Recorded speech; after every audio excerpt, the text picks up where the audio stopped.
So mga idol, no, so tutorial to about sa mga solar charger, no.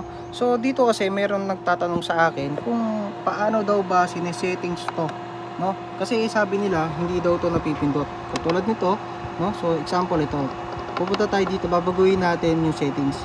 Ayan, no, hindi napipindot, di ba?